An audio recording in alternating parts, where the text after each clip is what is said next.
I'm director of the Polish Studies Center. It's my great pleasure to welcome you to what turns out to be a very popular topic, the Commonwealth. Before I introduce our speaker, I would like to thank our colleagues in the art history department for their support of this lecture with the work lecture fund, and our colleagues in the Department of History for helping us to bring Tomasz Grusiecki to Indiana University. Tom and REI. And REI, yes. REI. Sorry, we have a lot of colleagues who are very helpful in organizing great events. So Tom is a young scholar who received his PhD from McGill University in 2017. He's currently assistant professor in art history at Boise State University. He was a postdoctoral fellow at the Central European University in Budapest, the last year in Budapest. And he is working on trans-cultural history of material culture of the Polish-Lithuanian Commonwealth, wrote several articles on the topic, and is currently working on a book project entitled Transcultural Commonwealth, Visual and Material Histories of Poland-Lithuania from 1500s to 1700s. And I just would like to say how I actually encountered Tom's work. I was asked to review a book proposal for a press, and it was a book proposal, so there were not full articles there, but very extensive summaries of articles. The edited volume was on the Commonwealth, and there was this one chapter on Sarmatism. Now, for those of you who do not know what Sarmatism is a very interesting cultural movement in the period overlapping with Baroque, you could say, right? That is characterized as a cultural movement, cultural lifestyle of the gentry of the Commonwealth, characterized by a certain sense of theatricality, opulence, a lot of influences of Ottoman culture. And Sarmatism is actually kind of left a strange imprint on Polish culture. It's considered one of the two meta-narratives of Polish culture, next to Romanticism.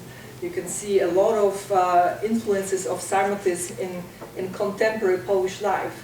For instance, in rites of hospitality, on some rhetorical topoi that people still use. We still trace them to Sarmatian culture. But it was kind of a cultural movement with which Poles have a strange relationship. On the one hand, they feel fascinated by it. On the other hand, they feel a certain disdain towards it. So this kind of love-hate relationship with Sarmatism. Because Sarmatism was, in a sense, weird. It was acclaimed during that period, gentry belonging to the Commonwealth, gentry of the Commonwealth, claimed that they are descendants of an Iranian tribe, and the movement is perceived as a kind of self-othering movement that was to differentiate the Commonwealth from Western Europe, self-orientalizing, self-othering movement. So this is the kind of a standard narrative of Sarmatism, and in that article that I read, Tom claimed the opposite. Tom claimed that actually Sarmatism is not self-othering gesture of the Commonwealth gentry. It's not self-orientalizing. It's actually, it can be traced to the culture of humanism and to the pan-European fascination with the classical past. So this was a completely revisionary move on Sarmatism, and after reading this article, this description of the article, I thought that if there is one of the, what is the greatest pleasure of directing a center? Actually, that you can invite people to satisfy your own curiosity. So I decided to invite Tom and listen to his revisionary take on Sarmatism. So please join me in welcoming Tom Grusiecki.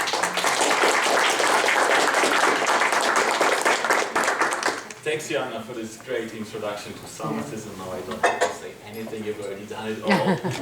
But also thank you for inviting me. It's my second time in Bloomington. I've already seen it. In March it was raining, today it's really sunny. I still haven't seen the snow here, so if someone wants to invite me back, you know, do it. Anyway, so let me just begin by introducing myself. I am far and foremost a historian of early modern visual and material culture.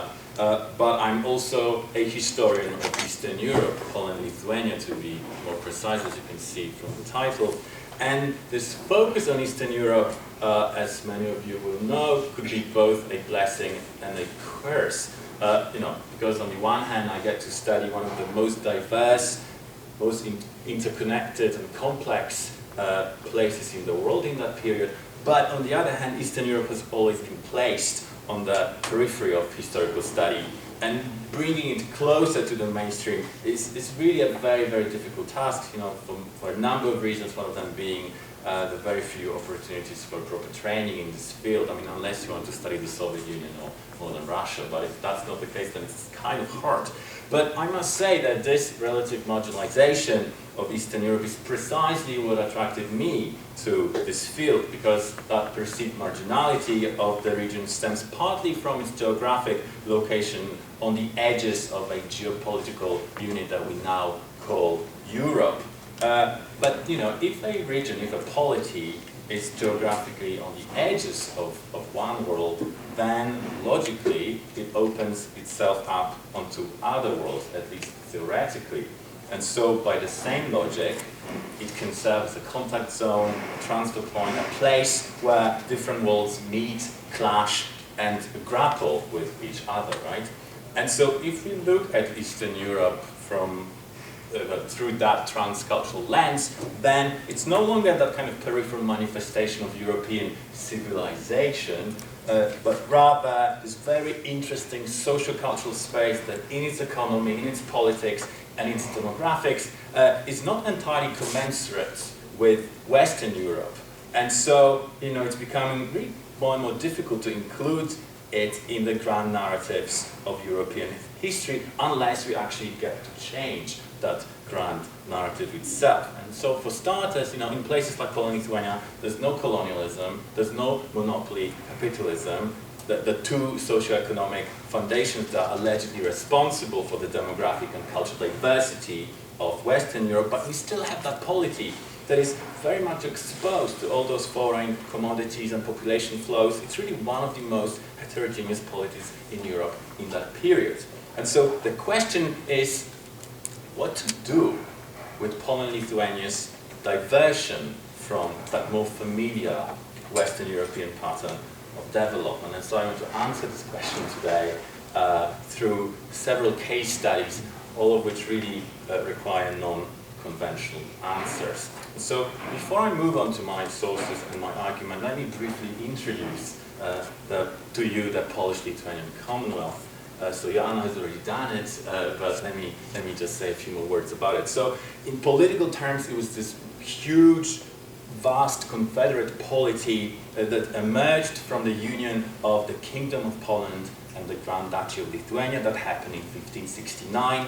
And these two states had already been in dynastic union, at least since 1385. They had both been ruled by the House of Jagiellon, but in 1569, these ties between Poland and Lithuania got even closer. From then on, the new Commonwealth had a single parliament called Sejm in Polish, a single monarch that was elected simultaneously by the nobilities of Poland and Lithuania, and they also had a single foreign policy.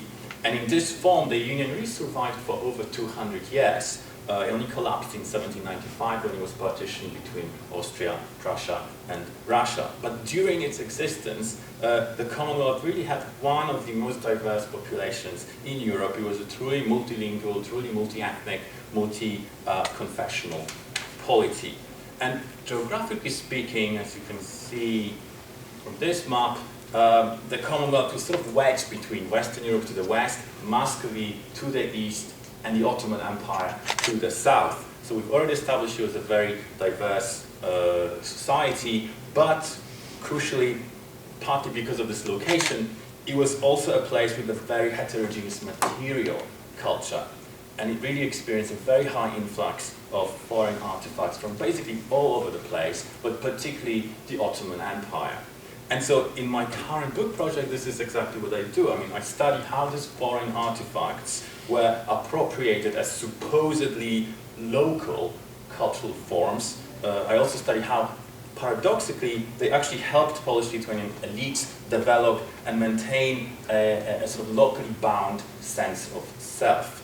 And so I'm looking at a number of different forms and media, including cartography, illustrated histories, images of images of ambassadors' entries, which is a very interesting kind of performance where the very idea of Poland-Lithuania had to be pinned down and essentialized and manifested in visual and material terms. I'm also looking at things like carpet, which is my favorite subject, and costume.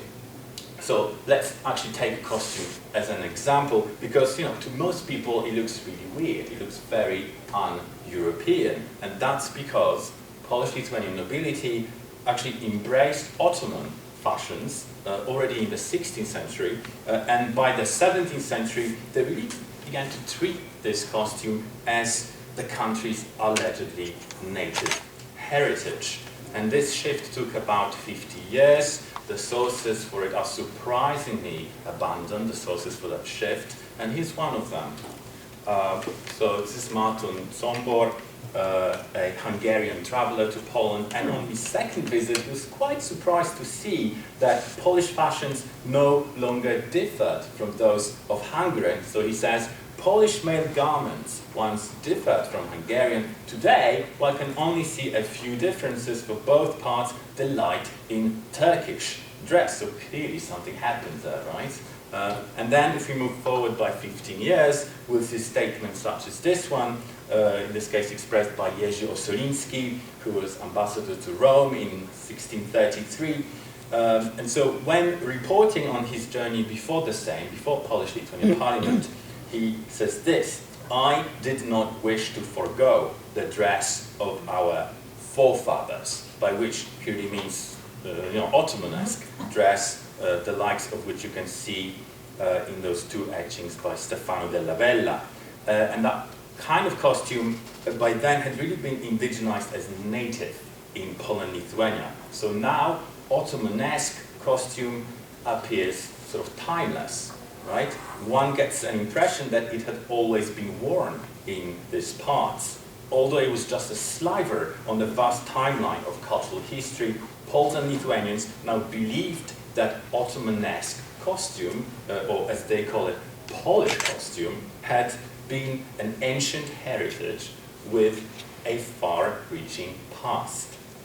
So those are the textual sources, but there are quite a lot of visual sources as well, and here's one of them. So you're seeing two portraits of Sebastian Lubomirski, and in the one on the left, he pretty much follows Western European fashions, right? But in the portrait on the right, which is painted over 40 years later, we see what looks to be a different man. I mean, he could really be an Ottoman pasha, couldn't he? He wears this Ottoman-inspired silk kaftan, it's called żupan in Poland-Lithuania, a fur-fitted cape called delia, and you can see that Eastern-looking saber as well, which is also Ottomanesque in style, as I said. So over the 40 years that separate these portraits, Lubomirski not only grew old, but also visibly embraced Ottoman tastes. And I'm interested precisely in this appropriation of foreign fashions, foreign forms into local culture. So something that was once foreign now becomes local, now is treated as native. And why this matters, I think, is because studying these appropriations shows pretty explicitly how our deeply held ideas of national distinctiveness and cultural coherence are just historically contingent constructs rather than historical givens. And so to study Poland-Lithuania, for me, really means to put to test those still commonly accepted binaries of East versus West, exotic versus local, and self versus other. And the problem is that many art historians, especially in Poland, still describe Polish-Lithuanian costume as Oriental in style, and they use that term, Oriental.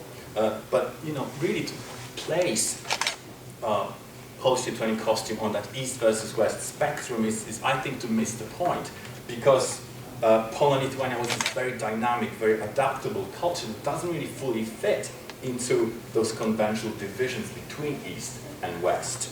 But that's still how many historians talk about it. They use, the idea of geographic origins and stylistic parameters to suggest a kind of paradoxical affinity between Poland-Lithuania and what they still call the Orient.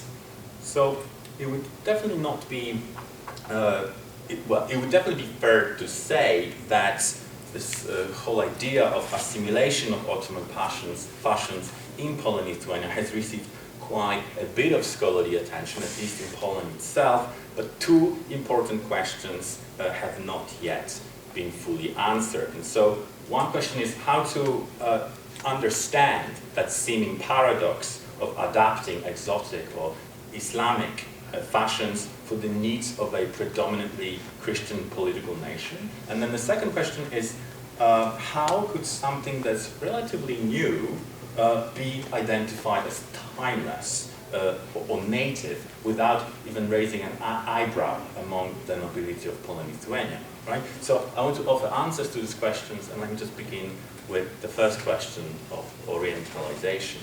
So the question of how to reconcile the Ottomanesque form of Polish-Lithuanian costume with its purported nativeness has long puzzled scholars.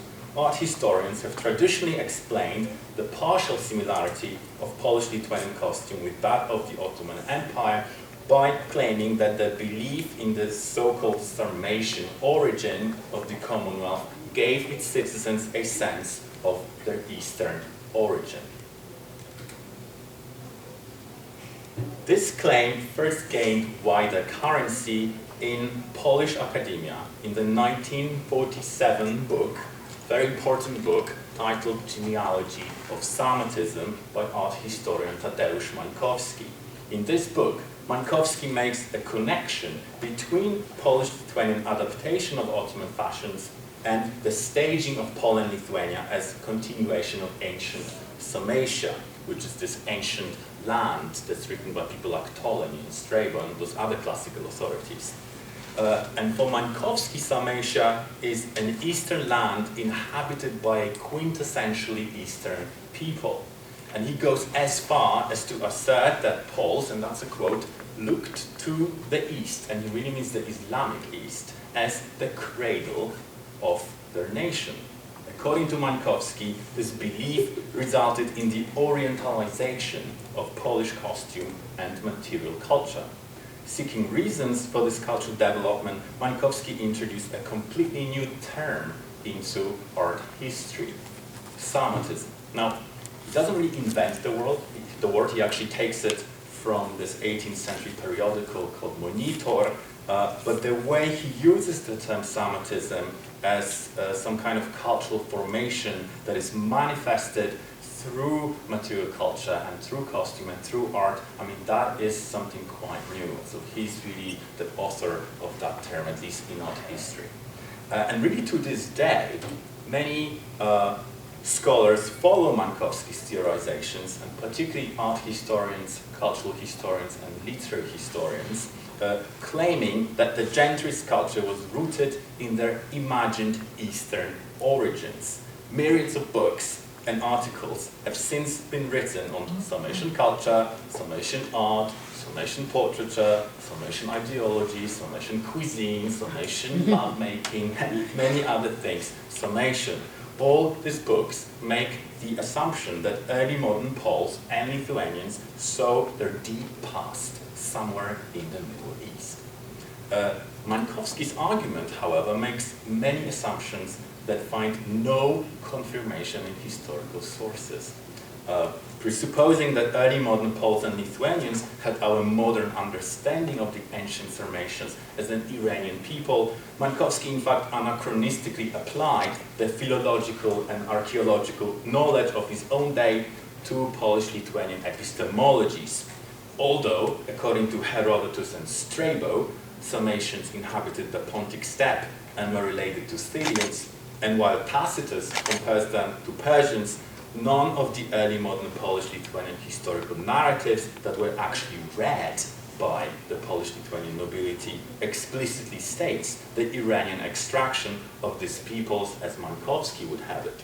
These historical documents are adamant that Poles were Slavs, Lithuanians were separate peoples, and Ruthenians are really classified differently depending on the scholar in question. But what's really important is that it's never about genealogy of a people. It is a question of geography, right? So I'm going to explain what I mean by it. To be completely transparent, my reading sample consists of 9 major historical narratives, those being Długosz, Miechowita, Decjusz, Bielski, Kromer, Strykowski, Sarnicki, Starowolski, and Kojałowicz, and these authors are some kind of hybrid antiquarians. They mix medieval chronicles with Greco-Roman classical texts to tell us the history, to tell us the story of Poland and of Lithuania. They differ slightly in their understanding of Sarmatia, but many of the claims run a common thread. For example, it's absolutely undeniable that all these writers take the idea of European Sarmatia from Ptolemy. And so when they use the term European Sarmatia, they don't write the history of a coherent people called Sarmatians, because that's not what Ptolemy does either. No, they write a historical chorography of an ancient place described as European Sarmatia by classical geographers. So they're not interested in the genealogy of a people, as I said, but rather in the geographic study of a place called Sarmatia. And of course it's a presentist narrative because it's written from the perspective of an early modern polity that laid claim to the historical lands of European Sarmatia, and often it's a Polonocentric narrative, but regardless of whether a chronicle is written by a Pole or a Lithuanian, Sarmatia is always a land. It's not an ethnic community. Now, there are some differences in those narratives, of course, but there are some common claims that all these authors make. And so, first claim is really about chronology. So, they all believe that Poles, Ruthenians, and Lithuanians and Prussians had inhabited the lands of European Sarmatia for a very, very, very long time. So Miechowita, for example, asserts in his Chronica Polonorum that Poles have always inhabited the same lands, and that's what he says. Poles and all other Slavs have been living in this kingdom, making their permanent home here and nowhere else. So, you know, this is a deep history at its very deepest, right? Then the second claim all these authors make is about prestige. So all these authors emphasize that Poles, Ruthenians, Lithuanians are not Scythians. And really to be called a Scythian in this period was really probably the worst possible insult ever. So they're not Scythians, right? That's very important. And then the third claim was really to prove the ancient origin of the Commonwealth's people and the fact that ancient authorities actually wrote about them. And that's important because it means that they did not come from nowhere or were still hell like those abhorred Scythians. And it also means that there are well-known classical sources that actually confirm all those claims that these authors are making. So when someone like Martin Kromer makes a claim in Polonia that Poles are a Slavic and Sarmatian people, he means that they are related to other Slavic peoples and also that they live in Sarmatia. But there's no self-orientalizing rhetoric in this statement whatsoever. And neither do we ever learn that Poles, Lithuanians, Prussians, and Ruthenians are genealogically related.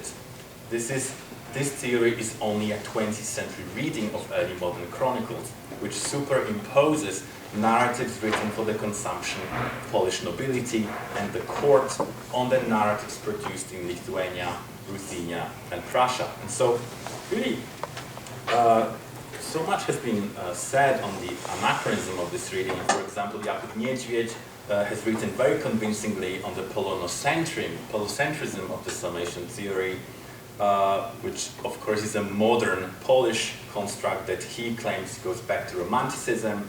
of other critical views. David Alderman has argued that even the concept of the Polish-led noble nation is a misnomer. Others have demonstrated that the term summation and Sarmatism was not even widely used by the Polish nobility as a mode of self-identification in this period.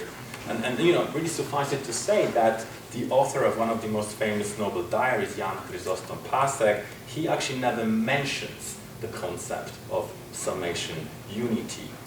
And then when we have people like, for example, Szymon Starowoolski, who really explicitly talks about summation heroes, he really addresses mainly foreign audiences. I mean, that book is published in Cologne for really European international consumption. So, you know, there are many, many issues with this whole idea of summation and Sarmatism. But despite this recent wave of criticism, the genealogical reading of Sarmatia is still, unfortunately, the dominant paradigm, and especially among cultural historians and art historians and literary historians, as I've said. And so I'm an art historian, as you know, and so I find that particularly troubling because I think that it should be art historians, actually, who I think should be leading the way in redressing our understanding of Sarmatia, since this concept was picked up by early modern chronicle writers from cartographic representation. So it's really the images, it's those maps that come first. Historical narratives that mention Sarmatia come later, much later actually. So it's not the other way around. So just to give you a bit of context, the earliest maps of European Sarmatia emerged together with the European rediscovery of Ptolemy, and that happens around 1400. And so they actually precede Długosz's chronicle by over half a century, so that's over 50 years, which is a long time. So, you know, that's why I think it's a very rewarding topic for an art historian, because it's all about those encounters and dialogues and mutual collaboration or hostility between verbal and visual languages. And images, I think, are really, really crucial for our understanding of what Sarmatia actually was in this period. And I'm showing you again one of the earliest maps of Sarmatia by Benedictine friar Nicholas Germanus, which roughly corresponds with early modern Polish-Lithuanian polity, but not exactly. But this, I think, is the most important map of Poland-Lithuania. So this one is by the Polish physician Andrzej Pograbka and came out in 1570. It was published in Venice, so again something that's aimed at international consumption. But it was published at a moment of historic change in Central and Eastern Europe. Just in the previous year, on the 1st of July 1569, the nobilities of the Kingdom of Poland and the Grand Duchy of Lithuania agreed to bind together their composite polities in perpetuity, forming a confederated political entity that replaced a looser union first forged in 1385. The new body politic is known in the English language scholarship as the Polish-Lithuanian Commonwealth. But the original Polish written document, but in the original Polish language document, it was described simply as Rzecz Pospolita, meaning both a well-ordered political community and something held in common by a wider public, our shared thing, res publica in the classical rendering and Commonwealth in the early modern English translation. Strictly speaking, there were still two autonomous polities, the Kingdom of Poland and the Grand Duchy of Lithuania, but the political communities ceded parts of their sovereignty to the Commonwealth, establishing a common parliament and defense. Pograbka's map was the first to appear after forging this momentous political alliance, and thus marks an important step in representing the newly formed Commonwealth as a coherent entity. This representation is not without its problems, however. One problem was how to even call this polity in Latin if its self-proclaimed name refers simply to an idealized system of governance.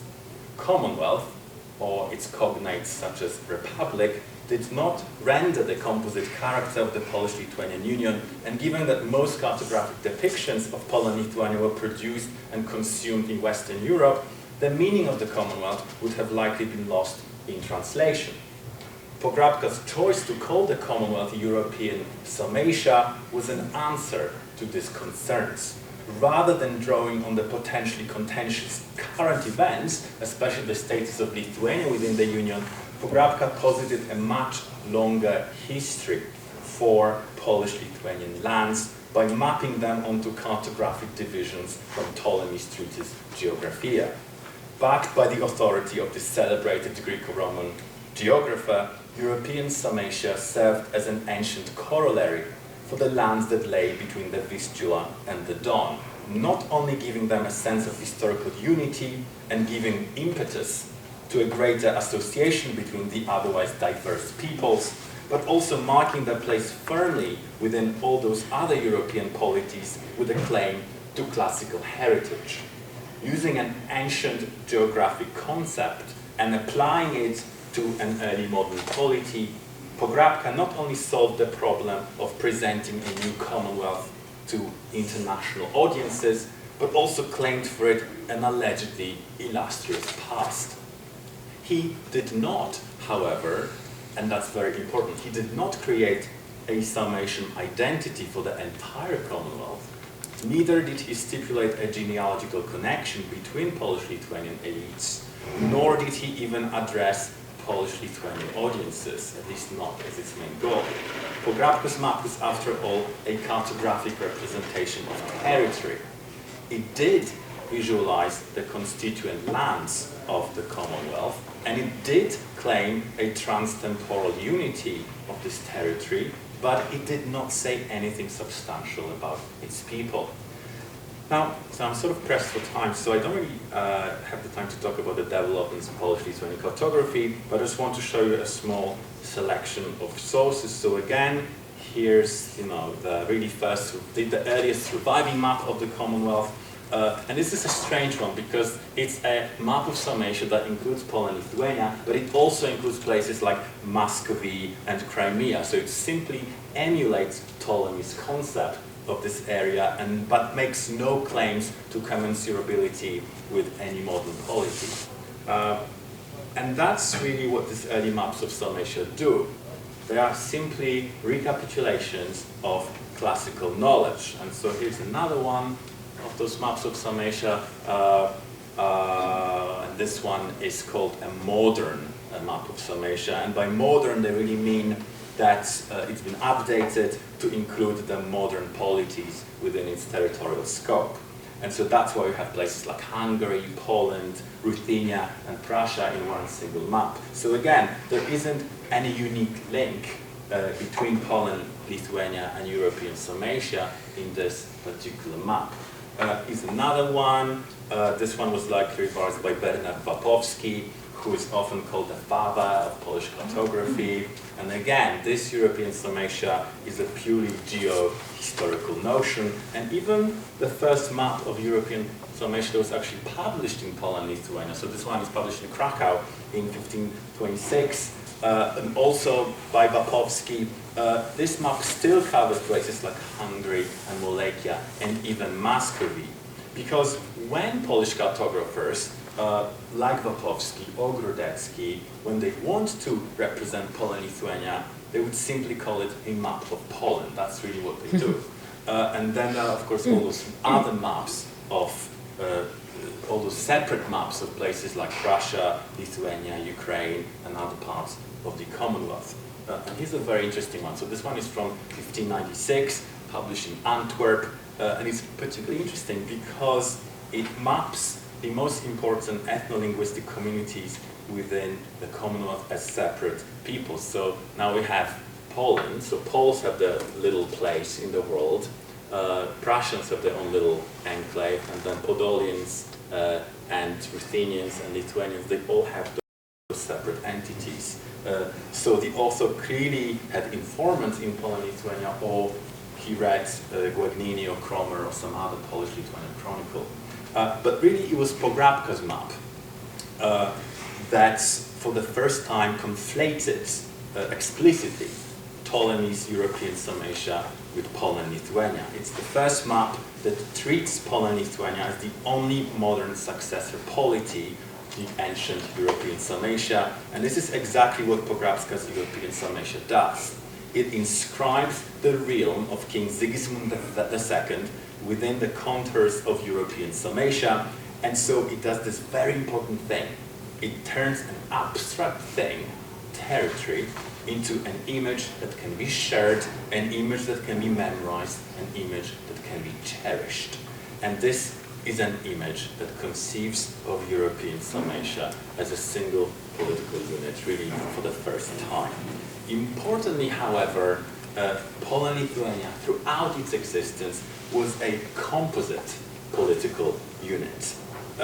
It was only possible to add Sarmatia to one's self-identification because it was not a linguistic or ethnic category, but precisely a geographic and only implicitly political designation. And so when someone like Adam Kisiel delivers a list of Ruthenian grievances at the Parliament of 1641, he calls his fellow nobles Ruthenian Sarmatians, and the grievances are addressed to the Polish Sarmatians. So the rhetoric of this speech really simultaneously foregrounds a polity that is shared between Poles and Ruthenians, but it also reveals quite important differences between them.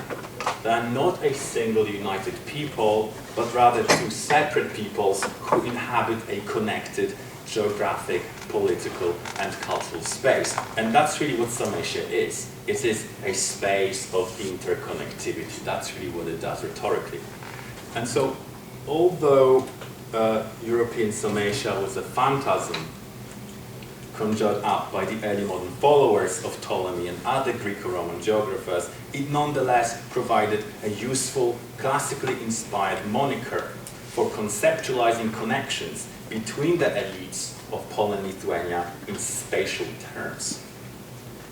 Poland-Lithuania was an analog formation to the classical Sarmatia, and so if there was a shared past, then there must also be a shared early modern present. So that's the thinking, that's the rhetoric behind it.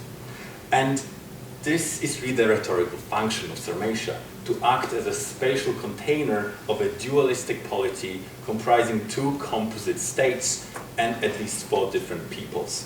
While the Commonwealth did not need an ethnic common denominator to function, it was desirable to have a spatial metaphor and a visual trope that could embrace the whole territory of the Commonwealth without neither homogenizing nor dividing its constituent peoples. And what's important again is that these cartographic visualizations of European Sarmatia have nothing to do with Mańkowski's notion of Orientalization. In fact, what's happening is something quite opposite to Orientalization, because paradoxically what we might call the Sarmatization of Polish-Lithuanian historical geography really supported the Europeanization of this polity's constructed heritage. Its past was allegedly as old and as rich as that of the Romans and Germanic peoples, and was seemingly recorded by the same venerable classical authorities, who confirmed its unchanged location. The assumption that the Commonwealth continued traditions of European Sarmatia was by no means a self-orientalizing maneuver. Rooted in the culture of humanism, this new philological historicism was rather a Polish-Lithuanian variation of pan-European interest in the classical past. Now, early modern Ptolemaic maps were clearly a European reception of antiquity. They did not come from the Ottoman Empire, but Polish-Lithuanian costume, on the other hand, did come from the Ottoman Empire, even if only indirectly, but it did come from the Ottoman Empire. Which brings me to my second and final question, and this is the question of how could Ottomanesque costume be considered native in Poland-Lithuania? So this question might appear self-contradictory, right? But it's only contradictory if we adhere to Mańkowski's views. Because although Poles and Lithuanians saw some similarities between their costume and the costume of the Ottoman Empire, they claimed no causal relationship whatsoever between these two sartorial codes. So what's my evidence for this? Well, it's the inventories, the images, it's the descriptions of costume from that period. And there's a relatively high number of clothes that are described in inventories as Turkish in 17th and 18th century inventories. And that suggests to me that the inhabitants of the Commonwealth made important distinctions between their costume and that of the Ottomans. So if they consider something Ottoman, they actually call it Turkish. If they consider something local, and it doesn't matter whether it's Ruthenia, Lithuania, Poland, they actually call it Polish. So to them, the difference is very, very clear. Now, of course, this doesn't mean that they always get it right, but it does, I think, show us that Ottoman and Polish costume are two very separate categories for these people. And there's this really good anecdote in a 17th century Polish diary, which clearly illustrates this sartorial distinction.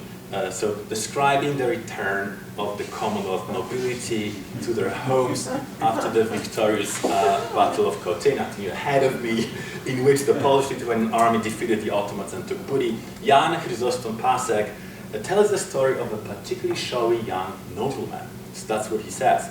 Approaching his family house, he wanted to greet his father in Turkish costume.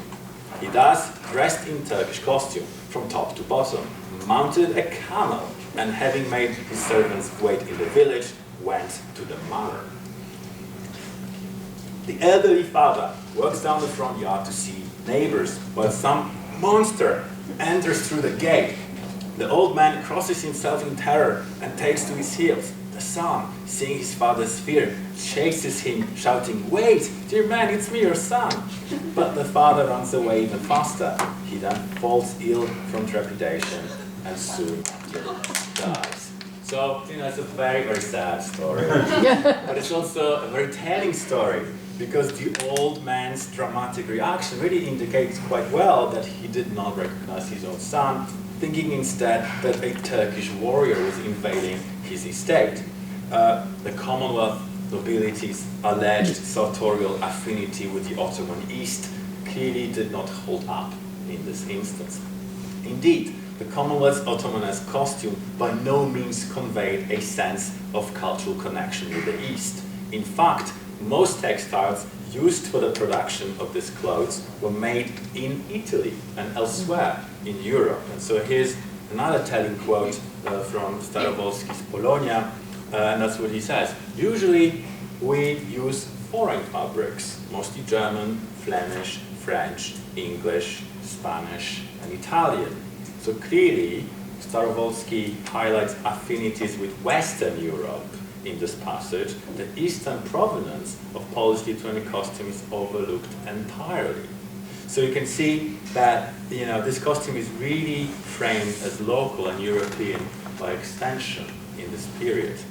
But it's actually not texts, but images that best manifest this alleged sartorial continuity of Polish-Lithuanian costume. And you can see it, for example, in this woodcut on the right, the woodcut of Piast, and that's from Bielski's Chronicle, and Piast was allegedly the first ruler of Poland, which takes us back to the, 8th century or something like that, really back in time. And so in this image, you would look at Piast's tunic, you would look at this costume that really looks like Polish-Lithuanian jupan, and you would be able to compare it with your own tunic, with your own jupan, and you would basically walk away thinking that Polish-Lithuanian costume hasn't really changed all that much over all those centuries. It would look very similar to your own, right? Or take this painting from Poznań, which presents a selection of Polish-Lithuanian costumes. So 4 men in the highest register wear tunics and coats, marking them as united in their preference for long robes and in the difference from most other Europeans who preferred shorter garments. Women's bodies too are covered almost in their entirety, in contrast with the more revealing contemporaneous costume of Italian and French women. But apart from foregrounding a local sartorial idiom, the painting also historicizes it. So there are those 4 oval portraits within the painting, which is a very smart piece of visual rhetoric, because these oval portraits are there to recall a gallery of ancestors that many palaces and wealthier manor houses would have had in this period. And so this visual trick really conveys a sense of continuity between the full figures depicted in the painting and their purported ancestors, as they depict figures who wear similar type of Ottomanesque costume. These images within the image suggest a sense of longer history for Polish-Lithuanian dress. If Polish costume could be seen as antique or classical or living relic, it is because the wearers of this costume needed a set of reference materials to reveal a recursive character of the polity. What things really are doesn't matter as much as what they appear to be, and the history of Polish-Lithuanian costume appeared to be very deep indeed. But again, the most interesting thing is that this supposedly local costume, and it was really later considered native or national costume, is not indigenous but exogenous to Poland-Lithuania. And this hybridization of different fashions has been driving historians of Polish costume pretty much insane, because it just doesn't conform to all those Western European models they're so familiar with, and therefore they just don't know what to do with it. But I think that it's precisely through engagement with this misfit that we might develop a productive revisionist strategy for moving Poland-Lithuania a bit closer to the mainstream, because we are now, of course, encouraged to make connections with a wider constellation of geographies and chronologies as we seek and ultimately fail to define the origins of Polish-Lithuanian art forms. The task is, of course, an impossible one. Are these artifacts more European, or are they more Islamic? As the answer to this question cannot be given, we should embrace the ambiguity of Polish-Lithuanian culture and seek to learn from it. We must keep this often messy pluralism of origins in place, rather than attempting to disentangle it. And this brings me really to my final point today, that problem, very important problem of influence and origin in art history. And this is the paradigm that unfortunately still dominates the study of art, even under the ascending paradigm of global studies, which apparently encourages art historians to search for circulations, object mobility, physical movement, and exchange. So those are very lofty ideas that, of course, remind us of our own contemporary reality, right? Because we are surrounded by that today. I mean, these ideas are, of course, a very welcome change of direction in art historical study, and I can only commend it. But for Poland-Lithuania, they're just not a game changer, because this concept will always imply a hierarchy of values. One culture sends, another culture receives. Poland-Lithuania is always the one that receives things from other places. And so this is always going to be a losing game for an art historian of Poland-Lithuanian art and visual material culture, right? And this is really a huge issue for someone like myself, who really, spends a lot of time working with those things. Because under this residual prevailing model, Polish-Lithuanian culture is, as I said, always understood to be influenced by other places and doesn't give anything back to the world. At least nothing worthy of value, supposedly. And our costume, I think, is actually extremely useful in challenging, in defining this narrative, and not by proving otherwise, but rather by challenging the very way of thinking about artifacts. So I think this costume is really useful because as it foregrounds the Commonwealth's connections to the wider world, as the constituent part of its grand narratives, it can actually serve, I think, as some kind of methodological laboratory for pushing the model of mobility and circulation away from merely decentering art history, which is always a negative project anyway, to its recentering on the construction of new, multiple and transnational identities for North American and European citizens today in the 21st century. And this is the issue of commensurability I mentioned at the very beginning. I mean, why give a toss about the past? Why should we care about things that happened in the 15th, 16th, and 17th century, right? Well, I think we should care because it really underpins the constructiveness of our own categories. Things like national distinctiveness, things like cultural coherence. And it's becoming increasingly more and more important, I think, to point to the constructiveness of these notions, especially as we're living in the age of nationalism and irresponsible populism, and both in Europe and in this country, right?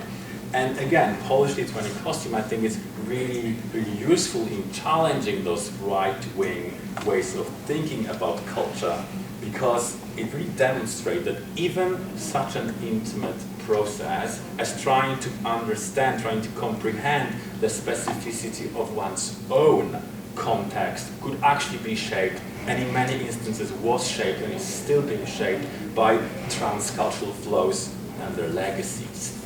So Polish-Lithuanian costume is neither fully Polish-Lithuanian nor Ottoman, neither European nor Islamic. This costume is all these things at the same time, at once domesticated and exogenous.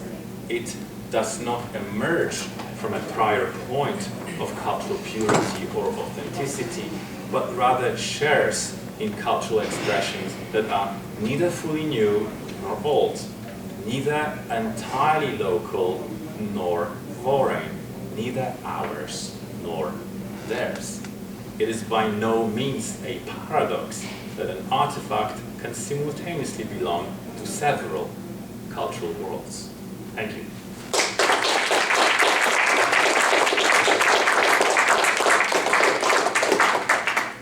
Thank you very much. Fascinating.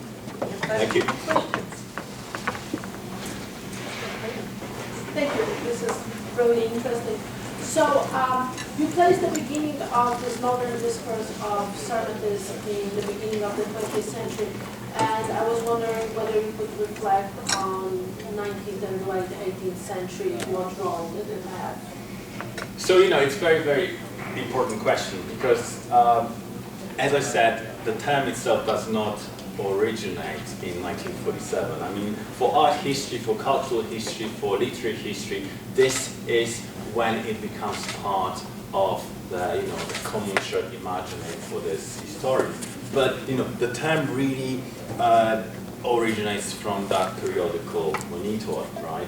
And this is a sort of enlightened poem of, those noblemen who really wanted to change the Commonwealth for the better. They wanted it to have a constitution, they wanted it to be a bit more like all those other European centrally sort of run polities, right? And then they were reacting against the sort of old school of thinking about Polish-Lithuanian polity.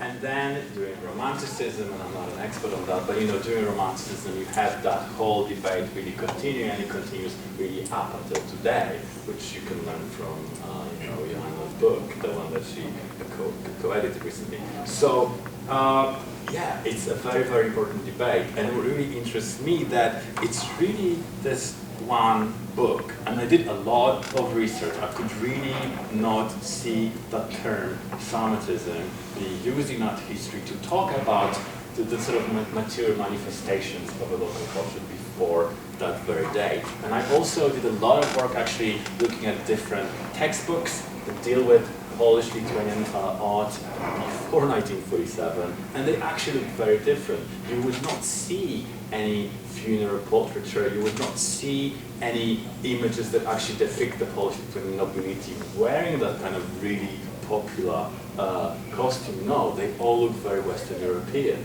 in those grand narratives, grand art historical narratives written before 1947, which is this magical date, it seems, where Tadeusz Mankowski, finally crystallizes the way that art history should be written and really changes the way it's been taught ever since.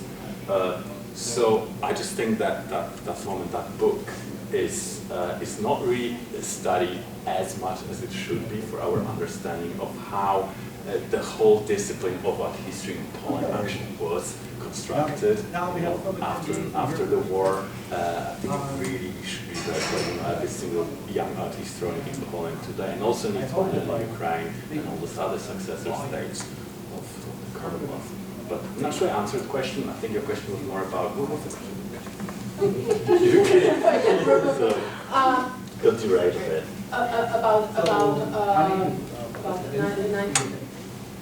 late 18th and 19th century manifestations of this particular fashion and its role in the narratives that were So in constructed, terms of both in Poland and outside of Poland. Yeah. So as far as I'm aware, as far as all the sources I saw, no one is really interested, apart from Lviv, which is this very interesting place where people like Nichesov and Barovich and a lot of Armenian historians and art historians already in the late 19th century, the early 20th century. So they are interested in those, let's call them Ottoman influences, and also Armenian influences, Greek influences, Jewish influences on the material and visual culture of the Commonwealth. But it's only Lviv, and I'm assuming it's because it's one of those places where that culture, that sort of multi-polar culture was still available, right? And Vilnius was a bit like that as well.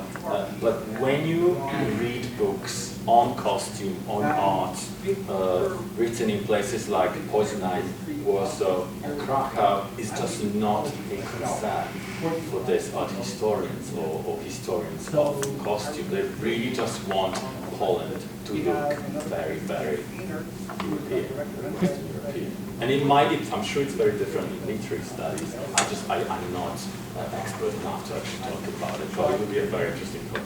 I think that in literary studies, in popular culture, it would be a different story, right? Because music as well, right? Many references actually to Sarmatian culture during partition, during partitions, right? As a kind of the essence of Polishness. So I think that there is this, split of the discourse between historical studies and what's really going on in popular culture that really essentializes this Sarmatian past as the Polish past, the lost Poland, with Pan Tadeusz as the iconic example of actually kind of continuing, right, the legacy and this kind of we call it utopian past, right? And it's so interesting because you have those 19th century paintings like Matejko and whatnot, where you would definitely see that kind of costume, right? But I don't know why it's the case, but that idea of Polish art, and maybe it's got something to do with it being written mostly by highly bourgeois scholars who are describing basically what they have in their own collections and what they can see elsewhere that's just not figuring those narratives. It's very, very interesting. And in Lviv, it is a very different story. But the problem is that the art history, the way it was written after the war in Poland, it was mostly affected by the scholars from Warsaw and Krakow, not from the scholars in Lviv. And some of them actually stayed in Lviv, allowed those amazing histories about them and how they tried to maintain Polishness. As I'm listening to it, I'm trying to remember, because absolutely that imagery is all over the place in the sources that I'm studying in the 19th and late 18th century, and it references dance, in particular Polonaise, where you have this costume that is being described as part of the narrative.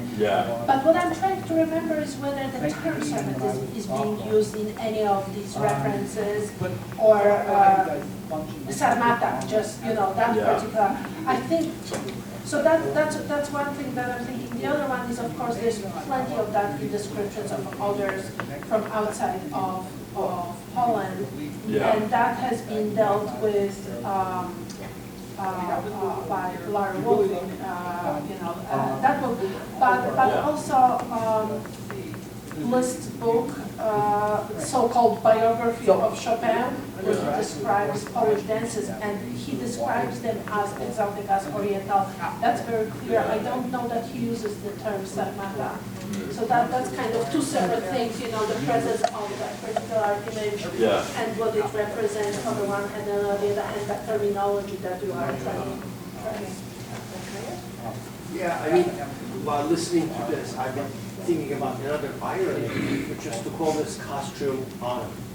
Because when you look at it from the perspective of Ottoman or Turkish, history of costume, this belongs to someone else. What some people say it is Byzantine. Perhaps, this is how the Armenian nobility was dressed up when the Turks came into Anatolia. Or perhaps, they were imitating the Abbasid nobility. So in the Turkish case as well, this is something that immediately escapes, any kind of national or even a construct like Ottoman. It escapes any kind of attempt at creating something coherent out of it. So this fluidity of fashion and costume is really quite impressive. But I also wanted to ask you about the function of costume, particularly in this period, during the Renaissance. It becomes a big deal, right? I mean, it is always a big deal, starting with the earliest human societies, how people put tattoos on themselves, how people perform their identities. But in this particular period, when you look at Europe, the Ottoman Empire as well, I mean, it becomes a particularly performative instrument. So, I mean, I'm thinking, why costume? Why in this particular period? It's as if, and I don't say this as a criticism of you, but a criticism of the literature that focuses on these origins and whatnot. I mean, it's as if, we go and do almost like a phenomenological study of costume or, the performance of identity.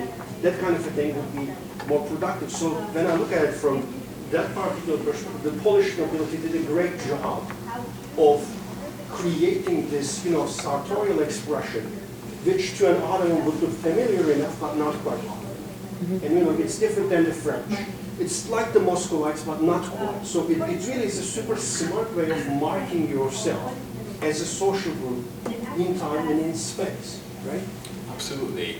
And they are trying to develop some form of visual identity. It's a visual statement that looks very different from anything else that's going on in Europe, because I think they really want to engage in that conversation with other European polities and the political nations of those places, like France, like Italy, like Germany. And Germany and Italy are particularly important for them because it's scholars from those regions that would write letters and where they accuse them of being barbarian. So it's a way of saying for them, well, we are not barbarian because we are just, we've had this costume for a long, long time. And so this is just our way of flaunting our pride in our sort of, maybe not classical, but our heritage. Yeah, but absolutely, costume really, you could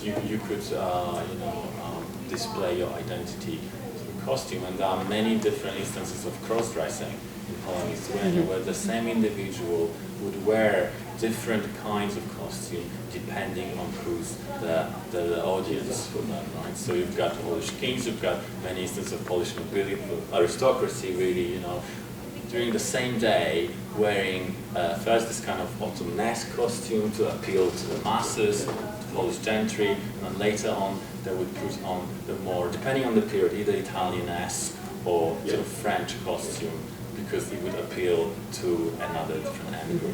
So that's going on quite a lot, and that's what Ossoliński does as well.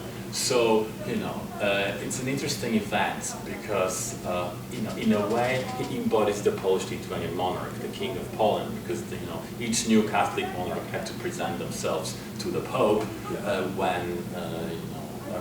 and so Ossoliński basically does that.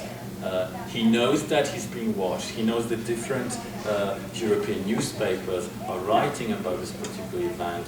So it's a way for him to sort of flaunt the greatness of his own king. But at the same time, he knows that people back home will be also interested in reading about him and how he represents this whole political nation of Poland-Lithuania. So that's why he says, I did not forgo the costume, the dress of our forefathers, because he's got this interesting, performance to perform basically, right? And he has to please so many different people at the same time. Do you know how Sobieski would be dressed like? I know Sobieski when he's on his grand tour, and many Polish-Lithuanian noblemen, when they go on the grand tour, they would always wear the local costume. Right? So that's when they go back, they're often accused of acquiring those foreign tastes, those abhorrent foreign tastes, right? So, but it's not just Sobieski, it's basically all of them, all of those young Polish-Lithuanian noblemen who spent a year or two outside. Ladislas, so his king, Ladislas IV, when he's very young, he also goes to Europe and he does exactly the same thing. He wears the costume of the local elites. There's constant performance of cross-dressing. But obviously, when he's back home, he doesn't want to know that. A big question.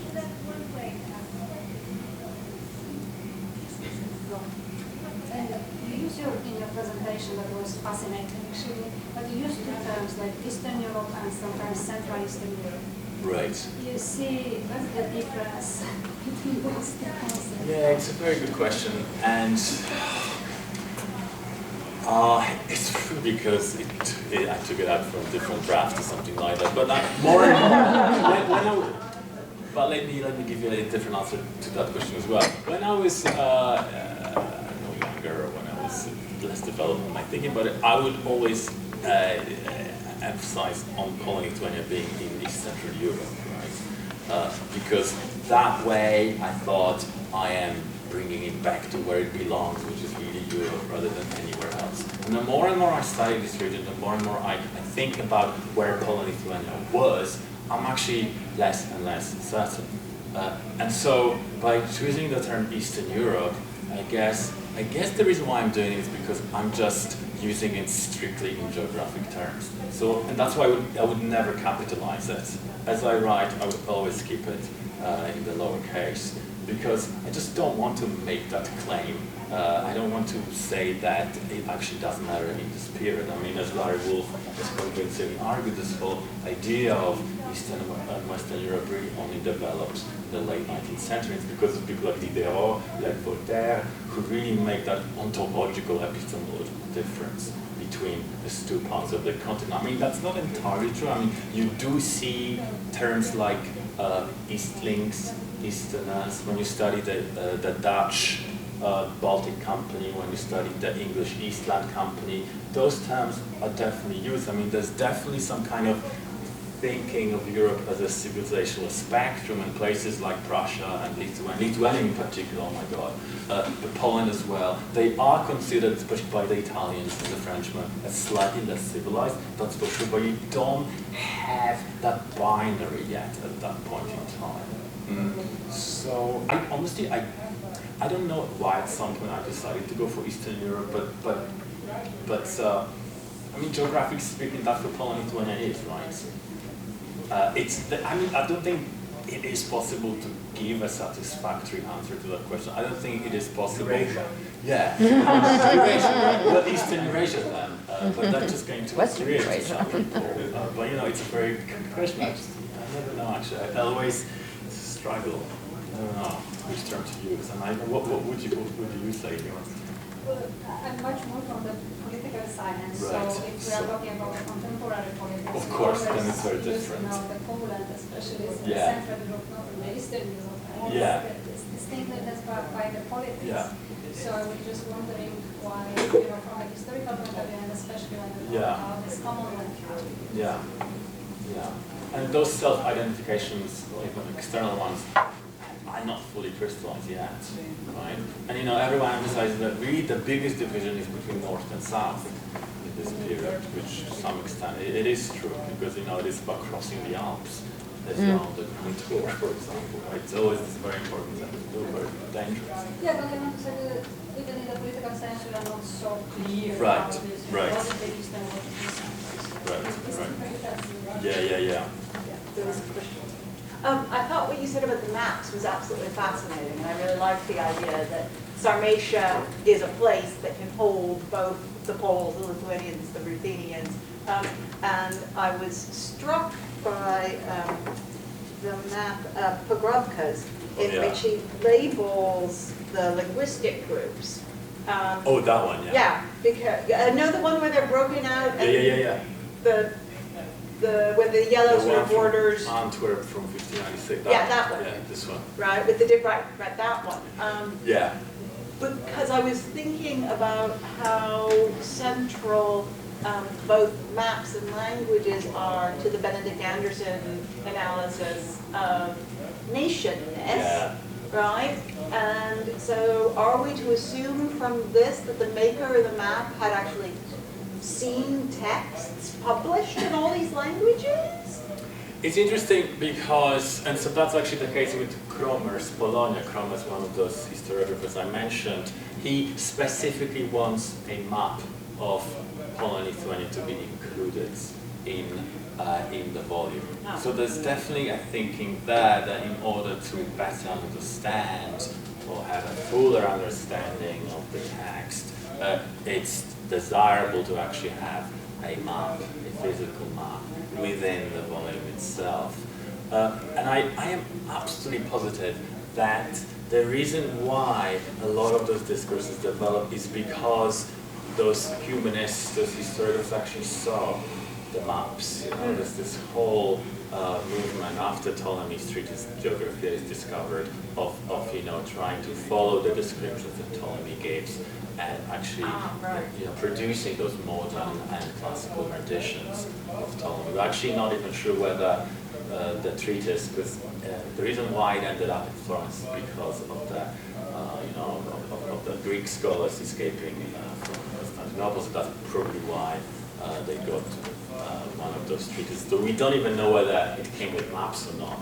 But when you really follow Ptolemy, and it's a manual basically on how to produce a map, you could recreate it.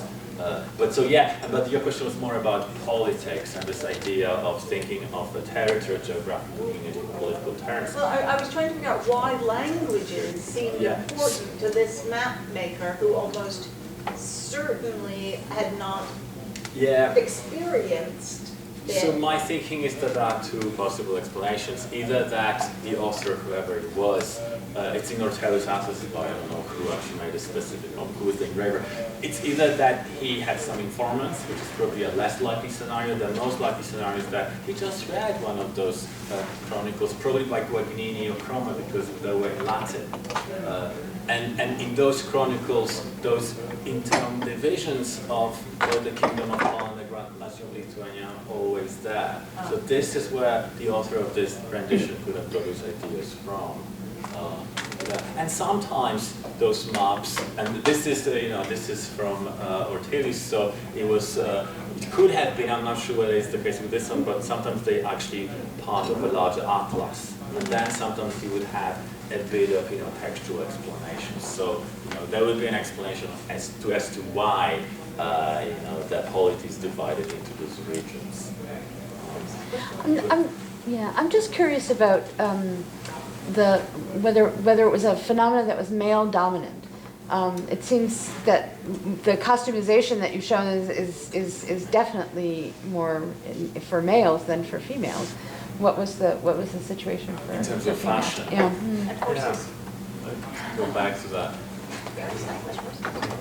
So the reason why there are many different explanations as to why it looks the way it does is that Polish nobility technically had to take part in combat. There's no standing army because they don't want to pay enough taxes for that, and so they could be called. There could be a levemas or mass, so they could have been called to war. And so that's one of the explanations, that basically they were in combat with the Ottomans, and somewhat they liked that fashion. Also, they thought it would be easier to wear a very similar kind of costume when you're fighting with someone.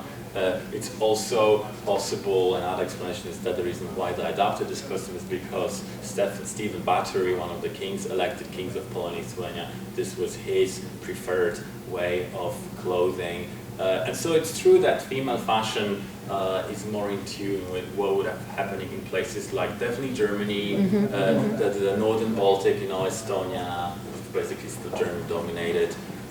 Scandinavian. Scandinavian, absolutely. That's probably why it's more in tune with these Western European fashions. And also, unfortunately, in many of the, well, it's not really the case when you study, you know, the costume books and other narratives on costume. But sometimes there's more emphasis on the way that the males dress. But I don't really have a better answer to this particular question. But it's definitely not symmetric, right? I mean, no, obviously the nobility, it's a very patriarchal male dominance. Yeah.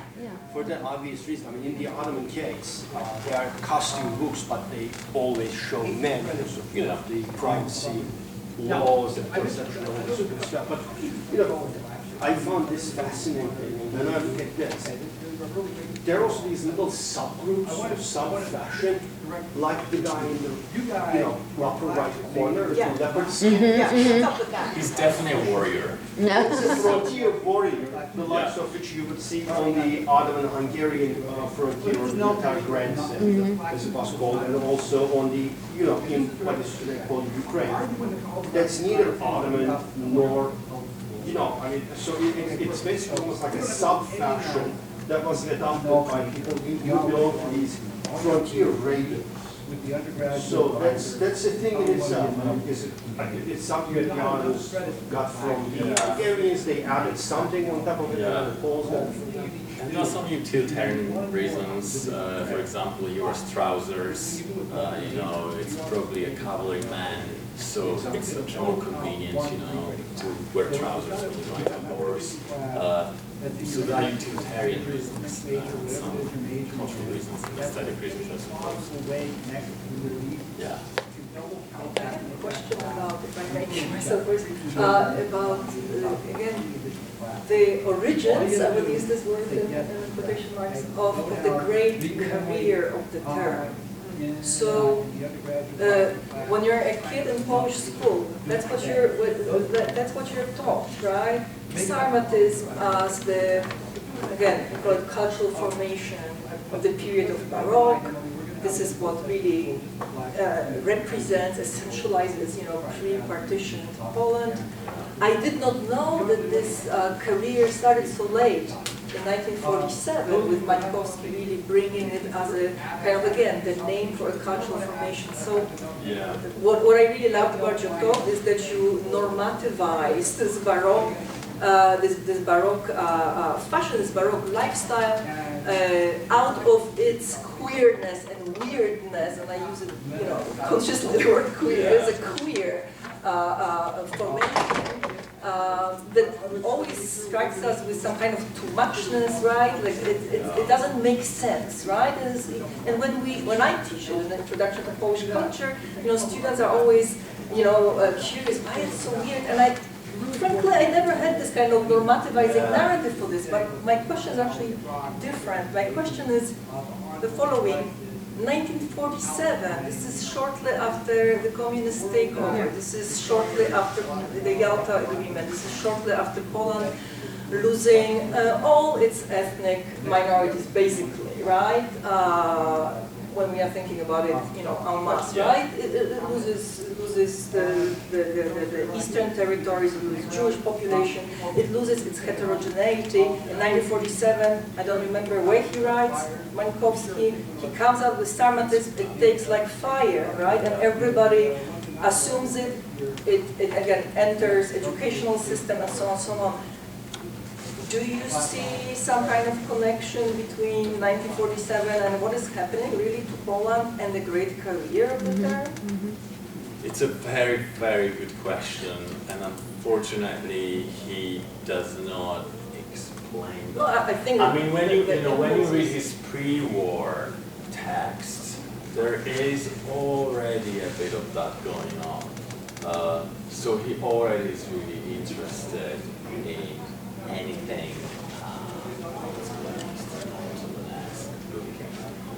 but the term is not used. It's interesting, yeah. But it seems to me that it's also connected with this kind of loss of the heterogeneity that was, in some sense, embraced by this umbrella term of Sarmatian Euro, of, you know, that it took so quickly, you know. But I think there's something to it, because here we have this lawyer. He's actually a lawyer. He's not an art historian, but he's a great collector of a lot of deep carpets and objects he writes about actually belong to him. We know that because he describes an S from the author's collection, so we know that's the case. So we've got this, you know, highly cultivated lawyer who's fluent, educated in Vienna, you know, German-speaking, Polish-speaking, probably speaks a bit of Ukrainian, and suddenly has to leave behind and move to Krakow. He actually gets an apartment in a Wawel castle, so he's definitely highly appreciated by the new regime. Obviously, otherwise he would have not got it. But so yeah, there could be something of that you know really misses that multicultural, multilinguistic reality of the city he really loved, and we know it because there's some letters between people who really loved Lviv and Krakow after the war. It's not like Lviv before the war, right? So absolutely, there could be some form of overcompensation or trying to create a different kind of future for this newly homogeneous Polish, ethnically Polish polity, right? Yeah, that's what I'm thinking that was the case. Unfortunately, yeah. So to go back to 1947, I had a similar reaction to it. I mean, number one, these Eastern Oriental connections are not necessarily positive things. I mean, think about the Tartar yoke, you know, something that, you know, left Russia backward. So, I mean, why would the Sarmatian background be painted under such a positive light? And again, also 1947, a form of Polish nationalism that might be particularly suspicious to the Russians. You know, so how did that, of course, I mean, this is a long pedigree and everything, but how did it emerge and survive at that time and after this puzzle? And became the governing notion of speaking about the culture of old Poland. Yeah, but again, what's interesting is he doesn't go for that more obvious connection in this case. He could have really focused on Armenians, maybe he could have focused on, I don't know, the Ruthenians, and that way he could have created that imaginary community between all the Easterners, right? That would have made more sense under the new regime. He doesn't do it. Well, maybe there are two separate things here. Your answer was partly about the idiosyncrasies of Ankovsky himself. Yeah. And that's one thing, but the other issue is how this thing could have come out as just an idiosyncratic ex-Lvovian writes a weird book and gets forgotten. Yeah. But instead it strikes a spark. Yeah. And that would suggest, and in particular, gets its way into the curriculum. And so that suggests that it resonates, even though he didn't intend it, that it resonates politically. And I wouldn't overdo the politics as in Stalinist or Soviet or communist in any way, but it resonates with a particular way of Polish thinking about itself after the war. So I think that's where Joanna is going, and he himself doesn't actually matter. Yeah. He's clearly a quirky guy, but the fact that his quirky thing actually catches on is what's interesting.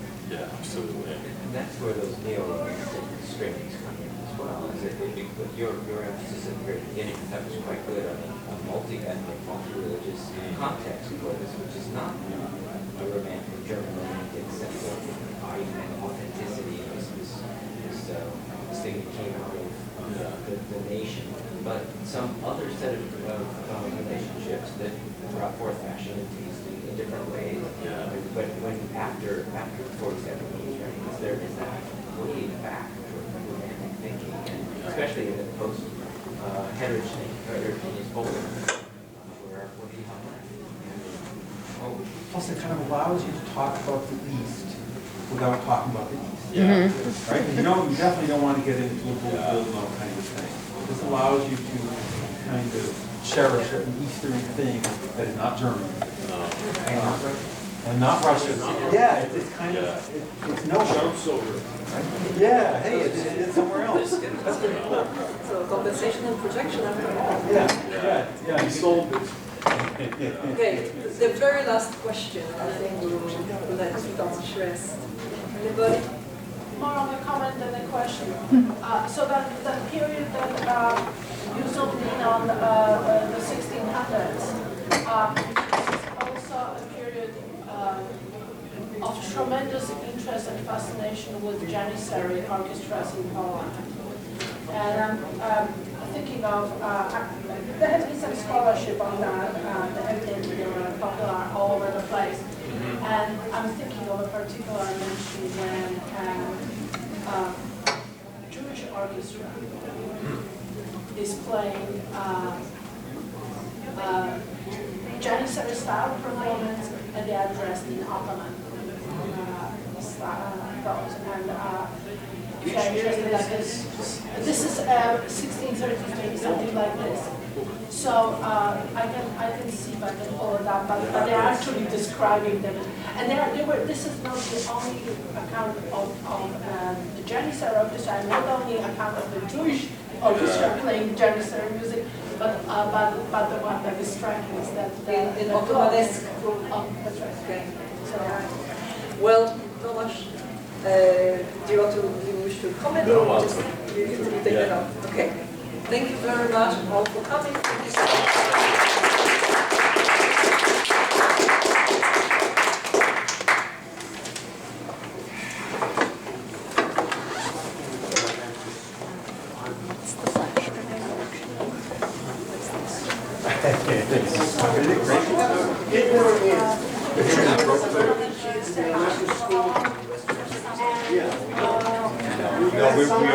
We are multitude.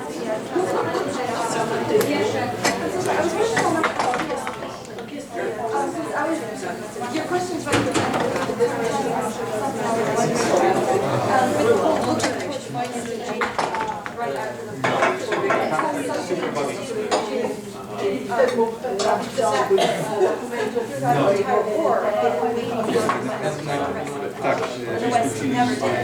And the West is back. So after the war, just gave them a release connection. Tak, poetycy tak. Nie, very possible. It's very well.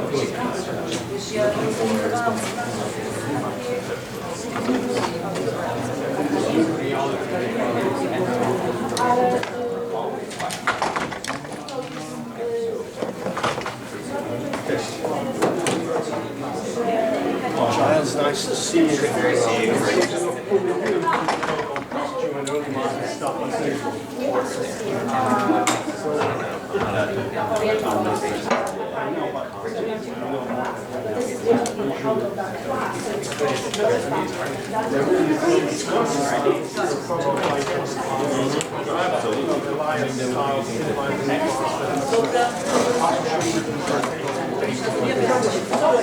Nobody.